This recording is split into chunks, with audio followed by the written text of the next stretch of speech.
Alors, commençons. Bonjour, je suis Jessica Ibeleiden, journaliste à Bâti Actu.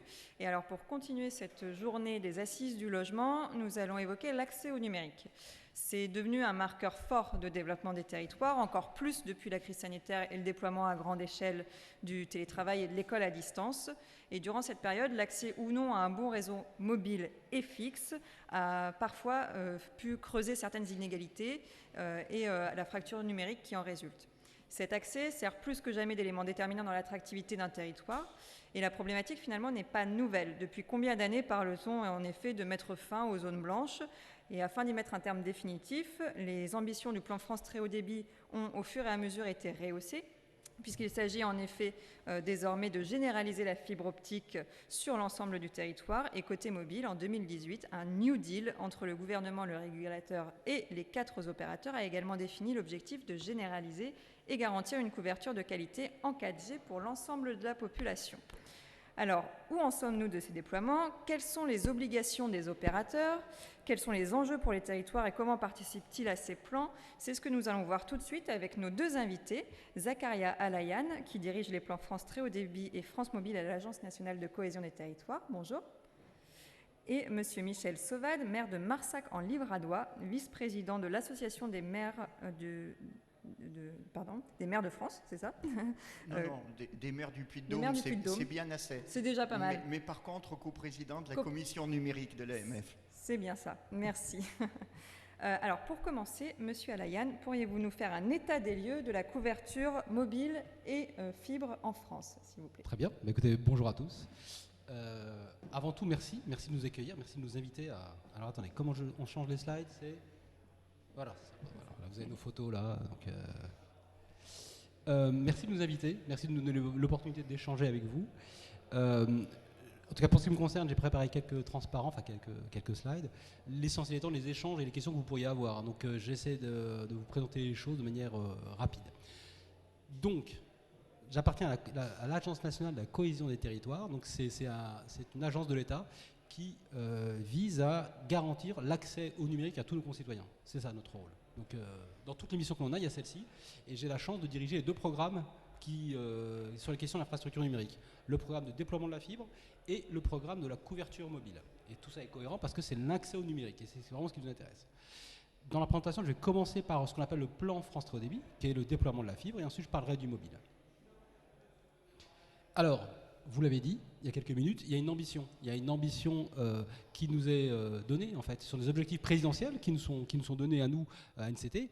On avait une première ambition en 2020 qui était d'offrir ce qu'on appelle le bon haut débit. Le bon haut débit, c'est 8 mégabits par seconde, pour que chaque foyer puisse avoir une solution offrant 8 mégabits par seconde, partout dans le territoire, quelle que soit la solution. Vous avez noté que je parle d'un débit, je ne parle pas d'une solution technique. Un deuxième jalon essentiel, qui est un deuxième objectif, qui est 2022. 2022, c'est le très haut débit pour tous. 30 mégabits par seconde, partout sur le territoire. Et enfin, on a une ambition un peu plus lointaine, qui est la généralisation de la fibre. Et là, vous voyez, je parle d'une solution technique, c'est la fibre. Les 2 jalons précédents, c'était la fibre, le fil de cuivre, s'il peut aller jusqu'à ce niveau de débit, ça peut être la 4G fixe, ça peut être le satellite. En revanche, 2025, c'est la fibre. Il faut que tous les locaux, tous nos concitoyens, toutes les entreprises puissent avoir accès à la fibre s'ils le souhaitent. Donc c'est une ambition, c'est très ambitieux, mais vous verrez que nous sommes plutôt optimistes quant à l'atteinte de cet objectif. Pardon ? J'en parle après de la couverture mobile. Alors, aujourd'hui, comment ça se déroule? Là, on parle de la fibre. La dynamique est excellente, on peut se le dire. Le travail porté dans l'ensemble du territoire par les opérateurs, pour une part, et par l'initiative publique. Quand je dis initiative publique, c'est celle des collectivités de l'État, d'autre part, sur les territoires les moins denses, est très bonne. Là, dans ce transparent, vous avez année par année, trimestre par trimestre, le nombre de locaux qu'on dit raccordables à la fibre, en millions. Donc là, vous voyez, cette année, 2021, c'était 5,54 millions de locaux qui ont été rendus raccordables. L'année précédente, c'était quasiment 5,8. Quand on dit raccordable, ça veut dire que les propriétaires, les utilisateurs du local, peuvent avoir accès, à contacter un fournisseur d'accès qui leur donne accès à la fibre. Mais la fibre arrive jusqu'à suffisamment proche du local pour qu'il puisse être connecté au réseau. Donc la dynamique est excellente et on en est ravis. Et là, vous avez une petite comparaison entre 2017 et et fin 2021, là, à droite en bleu foncé, c'est fin 2021. Je ne rentre pas dans le détail des chiffres, l'essentiel étant la dynamique. Vous voyez un nuancier de bleu qui donne un pourcentage par département du nombre de locaux, du pourcentage de locaux rendus raccordables à la fibre. Vous voyez, la dynamique est excellente. Et vous constatez comme moi qu'il y a certains territoires où le travail est quasiment fini. Il y a même des territoires dans lesquels la zone rurale est en avance sur la zone d'initiative privée. Je ne rentre pas dans trop de détails techniques, mais vous pourrez me poser des questions si vous le souhaitez. Il y a des zones dans lesquelles les opérateurs pensent pouvoir investir et trouver une rentabilité économique, et des territoires, des zones dans chaque département qui ne sont pas suffisamment denses pour qu'ils investissent. Donc ce sont les collectivités et l'État qui investissent. Et dans certaines zones, je le répète, je pense notamment au département de l'Oise, la zone d'initiative publique est quasiment finie. Elle est finie, plus vite que la zone privée. Donc je trouve ça excellent. Ça veut dire n'importe quelle, je ne sais pas si vous avez une maison dans l'Oise, mais n'importe quelle maison dans l'Oise aujourd'hui peut avoir accès à la fibre. Et c'est une excellente chose. Bon, vous constatez comme moi aussi qu'à l'inverse, il y a quelques territoires qui sont un petit peu en retard. Et évidemment, ce sont ceux qui concentrent notre attention à nous, NCT. Voilà pour la fibre. On parle un petit peu du mobile. Vous l'avez évoqué. Un accord a été trouvé entre l'État et les opérateurs pour que la couverture mobile, sur le territoire métropolitain, pas national, ait une accélération, une forte accélération. L'État a renoncé à 3 milliards dans cette affaire. Il a renoncé à 3 milliards, ça veut dire qu'il a renoncé en fait au fruit des enchères. Les enchères des fréquences, et les fréquences, l'État autorise les opérateurs à utiliser les fréquences. Il y a un principe d'enchère qui a eu lieu de nombreuses années, peut-être que vous avez entendu parler. Ça rapportait sensiblement 3 milliards, et bien là, l'État a renoncé à ces 3 milliards. Donc on a payé par avance. Et donc les opérateurs doivent réaliser au moins 3 milliards d'investissements dans le téléphonie mobile sur l'ensemble du territoire métropolitain. Alors, je ne rentre pas dans le détail de l'ensemble des engagements qui sont pris, mais en voici quelques-uns, donc certains qui peuvent vous intéresser. Alors, il y a celui des axes routiers. Enfin, déjà, c'est mettre la 4G partout où il y a du réseau. Donc maintenant, c'est fait. Partout où il y a du réseau, il doit y avoir de la 4G de chacun des opérateurs. Ça, c'était le premier engagement. Le deuxième engagement, c'est l'amélioration des axes routiers prioritaires. Fin 2020. Alors, il y a une définition de ce que c'est qu'un axe routier prioritaire, mais les opérateurs doivent couvrir l'ensemble des axes routiers prioritaires. L'objectif n'est pas de conduire, de téléphoner en roulant, hein, c'est pas ça. C'est que toute voiture qui s'arrête dans cet environnement-là ait un réseau mobile. Il y a aussi une obligation à 2025 sur les axes ferroviaires, mais je ne rentre pas trop dedans. Il y a un sujet qui peut vous intéresser, c'est l'appel à l'intérieur des bâtiments. C'est très concret en fait. En fonction du bâtiment, les ondes électromagnétiques ne traversent pas. Et c'est souvent des bâtiments d'excellente qualité environnementale, les HQE. Alors moi je ne suis pas expert de votre univers, mais c'est cela. Ce sont des très bonnes des bâtiments qui préservent et qui sont vraiment des vrais filtres et qui empêchent la chaleur de sortir, mais en même temps, ils empêchent les ondes électromagnétiques de rentrer. Et donc, on a imposé aux opérateurs de trouver des solutions. Et elles sont installées. Vous pouvez aujourd'hui, si votre téléphone le permet, appeler par le Wi-Fi. Si votre téléphone reconnaît un hotspot Wi-Fi, c'est le téléphone qui arbitrera, si vous cochez évidemment cette option, entre le réseau 4G, 2G, 3G, 4G ou le Wi-Fi. Et il passera par celui qui offrira la meilleure qualité. Ça, c'est sur les 3 premiers engagements généraux. Ensuite, il y a 2 engagements spécifiques, dont le 4e, qui est celui dans lequel on est très actif, nous, NCT, le 5e aussi. Le 4e, une particularité, ce sont 5000 sites par opérateur qu'on distribue sur l'ensemble du territoire. Et ce n'est pas l'État qui décide dans son coin, ce sont les territoires qui décident. C'est une politique publique assez originale où l'État a fait le choix de dire c'est vous, territoire, qui connaissez mieux les zones à couvrir prioritairement que nous, État central. Et donc, c'est préfecture et collectivités, donc conseils départementaux, conseils régionaux, associations de maires, qui localement choisissent ces zones à couvrir prioritairement. Ils me remontent régulièrement leurs priorités, et nous, on les inscrit dans ce qu'on appelle des arrêtés ministériels, et à cet instant-là, ça devient une obligation pour l'opérateur. L'opérateur a 2 ans pour apporter la couverture mobile dans la zone qu'on lui aura désignée. Aujourd'hui, voilà la traduction des 2 derniers engagements. Le dernier engagement est d'une nature assez proche. C'est de la 4G fixe, mais on rentrera dans le détail si vous le souhaitez. Là, voilà. Depuis 2018, donc l'année de l'accord, on a 4564 pylônes qui ont été imposés aux opérateurs par la puissance publique. Donc vous aurez compris que ce sont des zones dans lesquelles les opérateurs n'allaient pas naturellement, parce que trop peu dense pour être rentable. Un pylône, c'est 150 000 €, la construction d'un pylône. Ça peut être beaucoup plus haut dans certains environnements.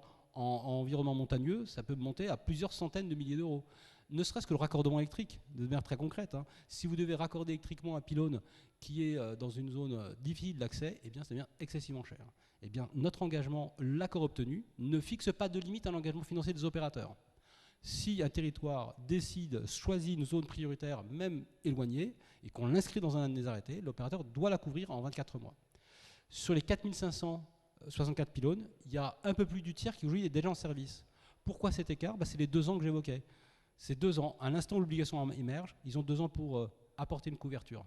Et donc, on produit régulièrement des arrêtés et on continue à le faire. Donc, ce chiffre de 4500 va continuer à progresser et les mises en service l'accompagneront. Donc, vous voyez, on balaye un petit peu tout le territoire métropolitain et c'est ça l'objectif de notre programme.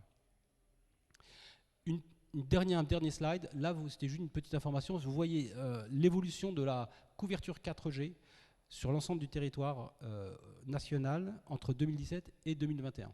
Donc, en 4 ans, comment la 4G, ce sont les résultats en fait des engagements pris par les opérateurs, mais très concrètement, voilà comment ça se traduit dans le territoire. Alors là, j'ai juste quelques informations. Si vous voulez avoir des informations sur la couverture mobile d'une zone d'intérêt pour vous, eh bien, il y a l'ARCEP qui propose sur Mon Réseau Mobile toutes les informations utiles.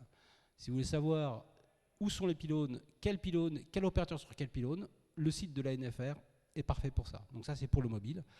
Pour la fibre, là, vous avez toujours un site de l'ARCEP qui permet d'avoir, sur chaque point de territoire, vous rentrez votre adresse et le site vous dit quelles sont les offres qui sont accessibles depuis votre adresse.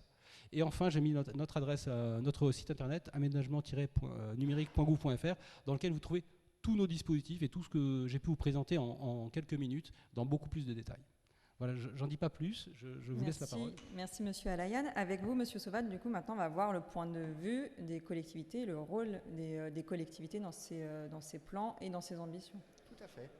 Effectivement, bonjour à vous tous. Le sujet, la question, c'est la fin des zones blanches. D'abord, qu'on soit bien d'accord, une zone blanche vue du côté des élus, c'est un besoin de communication ou de service qui n'est pas satisfait à un endroit de notre vie, domicile, travail, etc.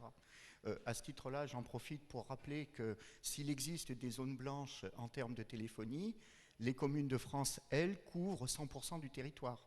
Et elles sont souvent le premier interlocuteur, effectivement, des habitants de notre pays. Et c'est vrai que lorsque de nos concitoyens viennent ou sont à la recherche d'implantation dans une commune, désormais, au même titre, et parfois avant même les questions de santé ou d'éducation, l'accès à l'Internet, quelle que soit la forme d'ailleurs, et dans les questionnements, véritablement, la priorité. Alors, cette mutation numérique, nous la connaissons tous, évidemment. Elle a été accélérée dans le cadre de la pandémie et il y a un certain nombre de choses sur lesquelles on ne reviendra pas en arrière.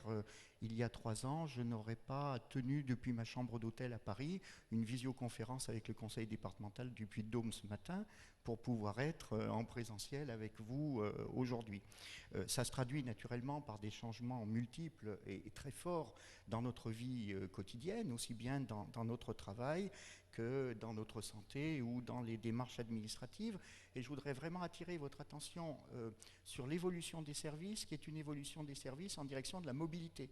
Vous savez que depuis plusieurs années déjà, en réalité, on accède davantage à l'Internet par notre smartphone et les services qui y sont associés que depuis un ordinateur fixe. Et cette notion de mobilité, je crois qu'elle est importante parce qu'elle a amené l'État et elle a amené l'ensemble des entreprises à réfléchir à des configurations très différentes de leur dispositif d'environnement numérique. Cette transition demande évidemment des réseaux qui soient des réseaux extrêmement performants, ça va de soi, et comme l'a dit Zakaria Alayan, le très haut débit, le New Deal ont permis une nette amélioration avec le partenariat naturellement des opérateurs, et puis on l'évoquait des collectivités, et de manière extrêmement paradoxale, alors que tout le monde s'accorde, et les chiffres le montrent, à affirmer que la couverture du territoire s'améliore, eh bien, la frustration de ceux qui n'y ont pas accès devient de plus en plus grande. Tant que la 4G était à Paris, ce n'était pas un problème. Lorsque la 4G est dans la commune voisine à la mienne, et à plus forte raison si je suis en zone blanche, ça devient insupportable et c'est une injustice manifeste dans un pays où la contestation est quelque chose que nous cultivons assez régulièrement. Cette notion d'aménagement du territoire, les communes la portent naturellement à toutes les échelles. Je dis les communes, l'ensemble des collectivités locales de cette façon-là. Zacharia l'a rappelé, et dans la diapositive que vous avez à l'écran, il évoque les sites de référence qui expliquent quelle est la couverture aussi bien filaire par la fibre que la couverture en termes de téléphonie mobile. Et on a vu, je ne m'étends pas là-dessus, que le rythme est soutenu tant dans le déploiement de la fibre que dans le déploiement de la couverture mobile. Vu du côté des collectivités locales, je parlais du fait qu'on a vocation quelque part à contester ou à être en tout cas exigeant par rapport à ce qui est réalisé. 2 points d'attention que le gouvernement connaît et d'ailleurs sur lesquels il s'est engagé. Concernant la fibre, c'est la qualité des raccordements, et en particulier des difficultés sont évidentes avec ce qu'on appelle le mode stock, sous-traitance des opérateurs, et les collectivités sont très attentives à suivre le résultat et la bonne qualité de ce que l'on appelle les raccordements complexes les plus éloignés, qui de fait aujourd'hui sont ceux qui occupent à la fois le plus des moyens matériels, des moyens humains, et qui sont ceux qui vont réduire cette frustration. Dans le domaine de la fibre, un autre point d'attention, c'est celui du fait qu'il a fallu, au nom d'un déploiement rapide du réseau, privilégier très souvent l'aérien par rapport à l'enfouissement, alors que l'enfouissement était la règle pour un certain nombre d'autres réseaux. Et on est dans une situation où le déploiement est très rapide, mais soyons réalistes, nous savons d'ores et déjà que ce réseau que nous déployons sera très bientôt repris, devra être repris pour de nouveaux enfouissements. Très concrètement sur le terrain, ça veut dire qu'on voit fleurir les pylônes, les poteaux, les uns à côté des autres, téléphonie, EDF, etc. Et que ça n'est pas toujours facile de l'expliquer vu du côté de la mairie. Je parlais de pylônes, c'est la transition avec le New Deal. Concernant le New Deal, effectivement, aujourd'hui, on est dans une situation d'acceptabilité toute relative des implantations. Et lorsque la couverture à la demande des administrés se développe, on voit se développer parallèlement une opposition souvent assez exigeante, voire même brutale. Plusieurs pylônes ont été détruits purement et simplement à plusieurs endroits en France. Et donc, il est nécessaire qu'un effort considérable soit porté par les opérateurs en relation avec les collectivités pour l'intégration paysagère, pour veiller également à ce qu'on n'ait pas une trop grande proximité avec les habitations. Et aujourd'hui, les difficultés et les oppositions sont souvent assez fortes. Voilà pour ce qui concerne le New Deal. Petit mot peut-être sur la 5G, en disant que ce dont nous vous avons parlé là, en termes de couverture mobile, c'était la généralisation de la 4G. La 5G est en train de se déployer, et contrairement à la 4G, il n'y a pas aujourd'hui d'administration en quelque sorte de la 5G, exception faite d'un engagement des opérateurs assez limité, je dois le dire, de couvrir les zones les moins denses. Et donc, vu du côté des collectivités, nous espérons ne pas avoir dans quelques années à gérer un New Deal mobile 5G. Pour conclure, et donc aller très rapidement, je dirais qu'il y a 2 questions à se poser sur la finalité de tout ça et sur le prix de tout ça. Première question, à quel prix environnemental fait-on tout cela ? Et aujourd'hui, les collectivités, comme l'État, comme les services de l'État, l'ARCEP, réfléchissent justement à ce coût environnemental sous ces différents aspects. Et puis, il y a une réflexion plus globale qui est une réflexion sociale. Et je résumerai ça en disant pourquoi faire ? Pourquoi aussi bien la fibre que la téléphonie mobile? Et la position de l'AMF est très claire, c'est que en fait, ce numérique, d'une façon plus générale, eh bien, doit rester au service des citoyens. Et derrière le mot un petit peu général, que ça ne soit qu'une partie de l'expression du lien social qui nous réunit. Et ça ne doit en aucun cas se substituer à la proximité, qui reste pour nous à l'AMF très clairement un enjeu majeur dans lequel entre le numérique, dans ce processus que nous connaissons tous de transformation de nos sociétés.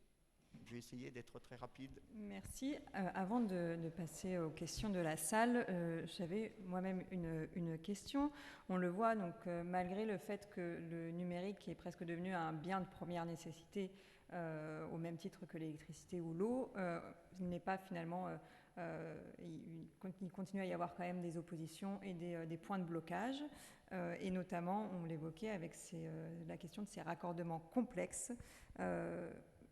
L'État a récemment ouvert un nouveau dispositif que les acteurs des infrastructures numériques estiment pas suffisant dans certains cas. Est-ce que vous pouvez nous en dire un petit peu plus justement et nous expliquer qu'est-ce que c'est que ces raccordements complexes également? Oui, utile d'en parler un tout petit peu. Ce qu'on appelle un raccordement, c'est un raccordement. Les communes locaux rendus raccordables, c'est-à-dire qu'il n'est pas raccordé. Il faut que l'utilisateur du local fasse une démarche vers un fournisseur d'accès. Et ensuite, ce fournisseur d'accès appellera un sous-traitant pour créer les dernières dizaines de mètres ou les derniers mètres pour que la fibre soit raccordée. Ça devient très compliqué quand même dans certaines situations. Et le très compliqué, c'est il n'y a rien pour porter, il n'y a pas de ce qu'on appelle nous le génie civil entre le dernier point du réseau et le local. Et c'est ça un raccordement complexe. Donc l'État, constatant cette chose, et parce qu'il y a une promesse politique, vous l'avez entendu, dire que tout le monde est raccordable en 2025, c'est un peu facile si dans la pratique, il y a une part de la population qui n'y a pas accès, du fait de la problématique du raccordement complexe. Donc nous avons mis un nouveau dispositif en place qui est aujourd'hui ouvert depuis le 23 avril dernier, et il est ouvert 1 an pour que tous les territoires s'en saisissent, et s'en saisissent pour justement, nous, État, on met 150 millions d'euros sur la table pour qu'on aille traiter toutes ces situations. Donc créer du génie civil, donc ça peut être des fourreaux, ça peut être des poteaux, pour cette dernière marche. Et on est particulièrement sensible à la question du raccordement, et là, je m'éloigne un tout petit peu de la question, et pour parler globalement du raccordement, ce qu'il faut avoir en tête, c'est que je vous ai montré des chiffres formidables, ça marche du feu de Dieu, enfin bon, on est tous ravis de tout cela, sauf qu'il y a une réalité à la fin, quoi.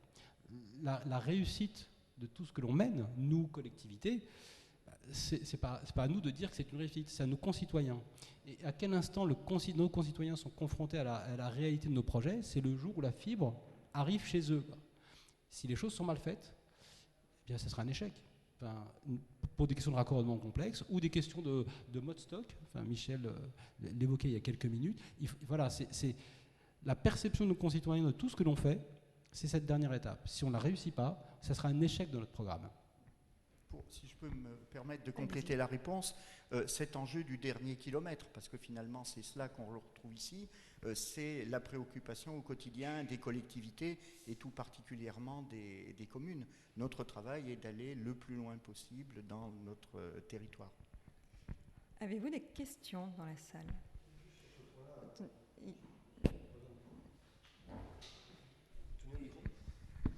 Vous parlez de...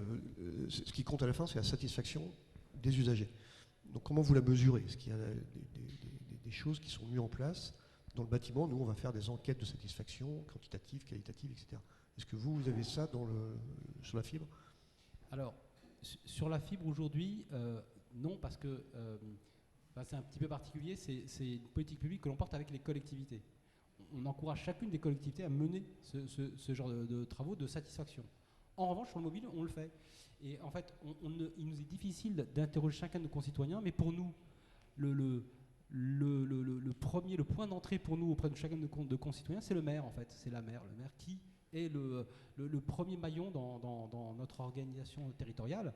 Et donc, chaque fois qu'un pylône que je vous ai montré tout à l'heure, les 1300, aujourd'hui 1600 pylônes mis en service, chaque fois, on questionne le maire.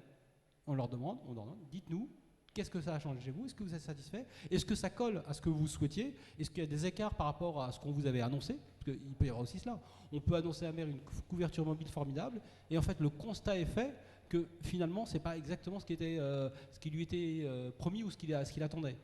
Je vous en donne une conclusion aujourd'hui globale. D'une manière générale, les gens sont très contents. Pourquoi? Parce qu'ils n'avaient rien avant. Enfin, on peut se dire les choses. Ils n'avaient rien avant. On parle de zone blanche dans laquelle on apporte la couverture mobile, donc les gens sont contents. Mais en même temps, il y a un petit coup de trop peu. Parce que ce qui se passe, c'est que c'est aussi la beauté de notre territoire. On a des centres-bourgs, mais qui ne concentrent pas 100% de la population de la commune. Et beaucoup de hameaux sont dispersés. C'est aussi la richesse, aussi le charme de notre territoire. Sauf que ce qui se passe, c'est que la couverture mobile a ses limites, elle a ses contraintes électromagnétiques ou même de portée optique. Hein. Et donc le centre-bourg est toujours couvert, évidemment, parce qu'on a été attentif à mettre des points d'intérêt dans ces zones-là, mais les hameaux ou les plus éloignés ne le sont pas toujours. Donc c'est souvent ça comme retour. Je dis pas souvent, mais on a une part de retour non négligeable sur cet aspect-là, une petite insatisfaction en disant oui, c'est formidable, mais à la fin, comme l'a dit Michel il y a quelques minutes, ça crée des tensions même, pour tout vous dire, dans certaines communes. Quand personne n'avait rien, bon, ça allait. Lorsque vous avez le centre-bourg qui est couvert, qui a la 4G, qui a même la meilleure 4G de France, hein, parce que vous n'avez qu'à faire des tests de débit, hein, ici à Paris, vous verrez, vous avez un débit peut-être de 10 mégabits par seconde. Vous allez en territoires ruraux dont on parle, avec votre téléphone, vous aurez 80, peut-être 70, 80 mégabits par seconde. Les territoires ruraux ont la meilleure 4G de France dès lors où il y a un pylône. Sauf que, pas de chance, peut-être qu'un hameau qui est à 2 km, à 3 km, il y aura un obstacle, il y aura un masquage, il y aura quelque chose qui fait qu'il n'a pas de couverture mobile, et là ça crée effectivement des tensions parce que vous créez deux populations au sein d'une même commune. Donc oui, et vous avez tout à fait raison, c'est déterminant pour nous d'aller sonder, d'avoir les retours des territoires. Et pour prolonger, parce que c'est une vraie question, c'est la question fondamentale de la politique. La politique, c'est trouver l'équilibre finalement entre les aspirations des uns et les autres. Et ce qui est l'appréciation favorable de l'un va être l'appréciation extrêmement défavorable de l'autre. Entre celui qui a un besoin indispensable pour son travail ou pour des raisons médicales, hein, tout simplement, de disposer de cet accès, et celui qui, par philosophie ou par choix de vie différent d'une manière plus générale, il sera opposé. Et toute la difficulté, c'est celle-là.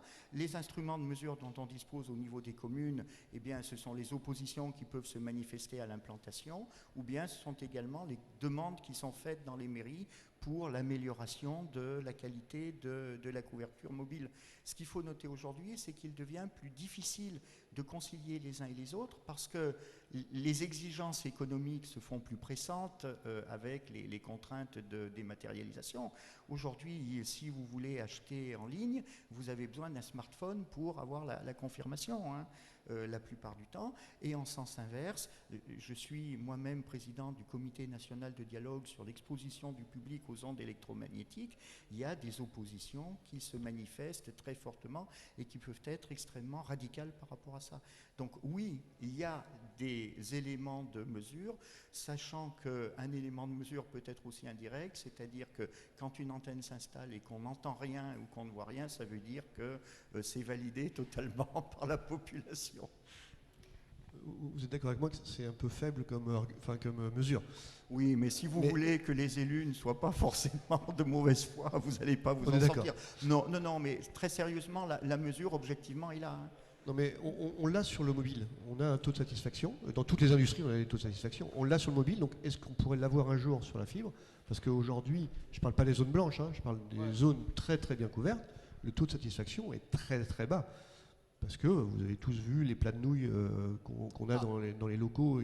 C'est pas un sous-traitant, c'est 7 sous-traitants. C'est ça le sujet. C'est ça le sujet. Oui, absolument. Non, vous avez tout à fait raison. Et c'est ce que j'évoquais. L'accueil. Pardon ? En quelques mots, s'il vous plaît. Ah oui, il faut qu'on finisse. Ouais, vous avez tout à fait raison. Le sujet du mode stock et la cascade de sous-traitants, aujourd'hui, on nous met en situation de, in fine, insatisfaire tout le monde. Et c'est assez frustrant. Tout le travail qui a été réalisé jusque-là sera abîmé ou gâché, je ne sais pas comment dire les choses, par cette dernière étape. On y travaille pour imposer un nombre limite de sous-traitants. Parce que, comme vous l'avez dit, la cascade, ça va jusqu'à 7-8 niveaux de sous-traitance. C'est de la folie, un truc pareil. Le dernier est payé au lance-pierre, donc il fait vite et mal les choses. Et dans le fond, on ne peut même pas lui en vouloir. Donc on limite le nombre de sous-traitants après, il y a tout un processus de prise de photos avant-après pour éviter, comme le plat de nouilles, qui est une abomination parce que, à un moment ou à un autre, il faut que quelqu'un refasse le travail, quoi. Il y aura encore plein de sujets qu'on pourrait évoquer. Je vous propose de poursuivre l'échange à l'extérieur de la salle si vous le souhaitez, parce qu'il faut que nous enchaînions. Merci beaucoup en tout cas à tous les deux pour cet échange et pour cet état des lieux. Merci à vous de nous avoir écoutés et nous allons poursuivre cet après-midi